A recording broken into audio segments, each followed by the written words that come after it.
എൻ്റെ പേര് ജസ്നി മരിയ. ഞാൻ IBSL PG diploma in HR management ചെയ്തുകൊണ്ടിരിക്കുകയാണ്. എൻ്റെ ഒരു ഫാമിലി ഫ്രണ്ട് റെഫർ ചെയ്തിട്ടാണ് ഞാൻ IBSLക്ക് എത്തിയത്. അതിനുള്ള കാരണം എന്ന് പറഞ്ഞാൽ IBSL നിന്ന് പഠിച്ചിരുന്നവർക്ക് നിറയെ ഓപ്പർച്യൂണിറ്റീസ് ഉണ്ട്, ധാരാളം പേര് പ്ലേസ്ഡ് ആവുന്നുണ്ട്. സോ ഞാൻ ആളോട് ചോദിച്ചിരുന്നു എന്തുകൊണ്ടാണ് ഇങ്ങനെ ഒരു ഇത് എന്നോട് പറഞ്ഞതെന്ന്. അപ്പോൾ ആൾ പറഞ്ഞത്, ഞാൻ BSc ബോട്ടണി കഴിഞ്ഞിരിക്കുകയാണ്, എന്നാലും ആ ഒരു ബുദ്ധിമുട്ട് നിനക്കിതിലുണ്ടാവില്ല, ഇതിൽ ടീച്ചേഴ്സ് എല്ലാം വളരെ സപ്പോർട്ടിങ് ആണ്.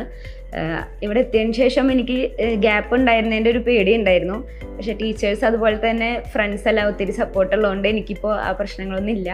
ഞാൻ വന്നിട്ടൊരു മാസമായിട്ടുള്ളൂ ഇവിടെ, പക്ഷേ ഞാൻ ഓക്കെയാണ്. നല്ല കോഴ്സാണ്, ഗ്ലോബലി അക്സെപ്റ്റഡ് ആയിട്ടുള്ള ഒരു സർട്ടിഫിക്കറ്റാണ് IICT. സോ ഇവിടെ പഠിച്ചിറങ്ങിക്കഴിഞ്ഞാൽ നമുക്ക് എവിടേക്ക് വേണമെങ്കിലും ഓപ്പർച്യൂണിറ്റീസ് ഉണ്ട്. ഔട്ട് ഓഫ് ഇന്ത്യ ആയാലും എവിടേക്കായാലും നമുക്ക് ഓപ്പർച്യൂണിറ്റീസ് ഉണ്ട്. So it's A better option.